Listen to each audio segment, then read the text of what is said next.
Hello everybody, it's John. Today I'm going to talk about tokens. Now, I'm actually quite a big believer in having the correct paper tokens. People do all sorts of things with tokens. A lot of people like those dry erase infinite tokens, I think is one company that makes them. I'm a big fan of having the correct magic tokens, just normal tokens. Now, these have been quite a lot easier to get of late. I like to go down to my LGS and basically they're handing out for free. If you ask, they do sell some of the newer ones though. They're like, oh, you know, $1 for a token.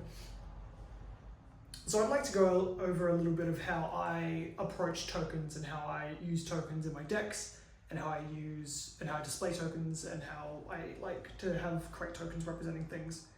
I'm going to start with these here. Now this is my entire token collection. This is all in alphabetical order. I have little dividers for each of the letters, and when I first sorted all these out from my collection, I did them sub-alphabetically as well, but I kind of gave up on that and I just do by letter. So you got A, you've got your angel tokens and stuff like that. Beasts for B, like constructs, demons, alphabetical. You guys know what alphabetical is. All the way up to my Z for zombie tokens in the second box. And then I've got two other blocks of tokens. These are all double-sided tokens. All of the tokens that are alphabetized are all single-sided tokens.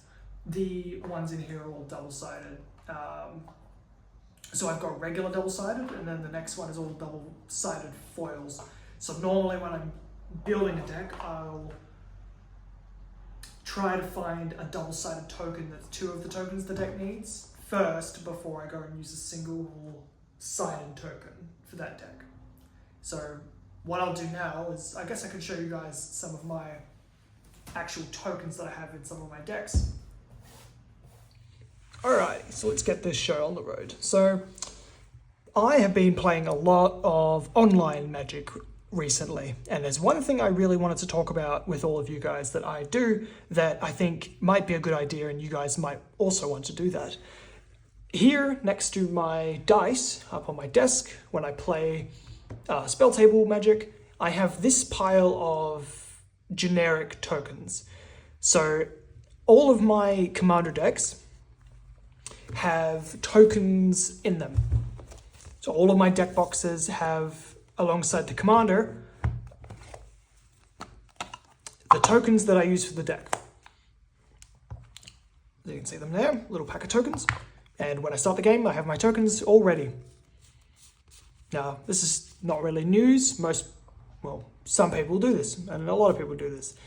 These specifically are art cards from the Brothers War Retro Art series, and I use them as the scrap tokens in my Farid deck. But I have other tokens like the Goat token from Trading Post and the Servo tokens from Servo Schematic, which are upside down, and that bugs me. So I'll put those back, but all of my decks have most of the correct tokens in them. If I own it, they're in the decks. If I don't have some tokens, which I don't, I am very sad. So yes, that's the same for all of my decks. And then I move on to this selection of cards, which are, again, the generic tokens.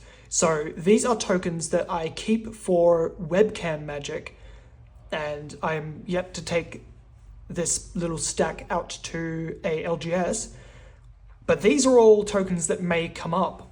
The most recent one, obviously, that's come up has been Poison Counters, which can be tracked on Spell Table, but I like to have them down here. I got hit with a Tyrannex Rex with Toxic 4.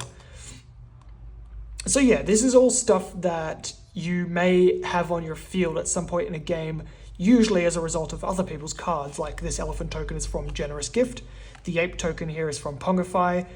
I have 2 map tokens. The other one is somewhere. I have 2 map tokens, and that's for Get Lost, which I actually have never seen in a game before, but since I have the map tokens, I might as well throw them in.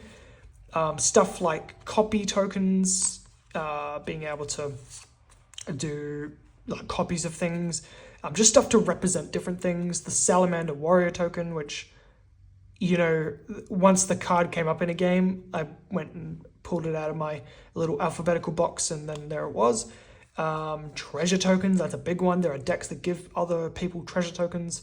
The Beast Within token, this token, the boar tokens from Curse of the Swine. The human token here is for a few different cards, but mainly Stroke of Midnight. Stuff like Adventures, which, yeah. I had one of the people on Spell Table passing around a Humble Defector, so since I have a Humble Defector, I would throw it in here and I would just have it. Snake tokens, these would be for like Xyrus. Xyrus makes opponents snake tokens. Foretell cards. The Initiative, this is a big one to have access to. I actually do have my Torsten deck, which uses the Initiative, and there's a few cards that do that. But of course, if other players, especially in person, that want to know what this does, then that's there. Energy, I don't know why I would need to show that, but I have the token, so it's in here. Another Generous Gift token, another Beast Within token, another Beast Within token. Clues, treasures, more like the Monarch, that's a big one. Day-Night, that's another big one. When someone introduces Day-Night, you have to keep track of it. So, you know, I've got it here so I can keep track of it. More copy tokens. The Ring tempts me. I don't have anything that does that, but if I steal something, for example, of somebody's that does that, there it is.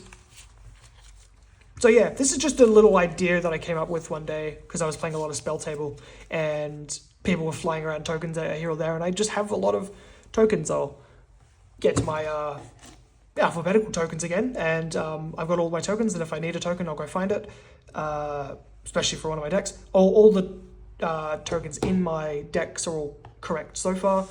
I believe with a couple of tokens that I'm missing, which again is very sad. But yeah, so anything that comes up, I put it in my little generic token pile, and I just have it sitting there, just off camera when I play Spell Table. But if someone Beast Within's my dude, I just, you know, there's a Beast Within. Obviously, there's no real reason why I can't just use the die for this, except for the fact that I have the token, so I should use it. Sapling token. It's a great sapling token artwork. All scuffed. Well, anyway, so that's just a quick little video I wanted to talk about some tokens, especially my little generic token pile and one non-token Humble Defector. I guess I could include cards like Bucknard's Everfull Purse, I think it's called, that you trade around the table. Just stuff like that, I guess, when it comes up and people change control of it. If I collect those sorts of cards, I can put them in this little pile as well. But yeah, so this is just an interesting thing that that I wanted to just share with everyone, because I do this, and if that's interesting to you guys, then yeah, I hope you enjoyed. I've been Joel, and I'll see you guys later.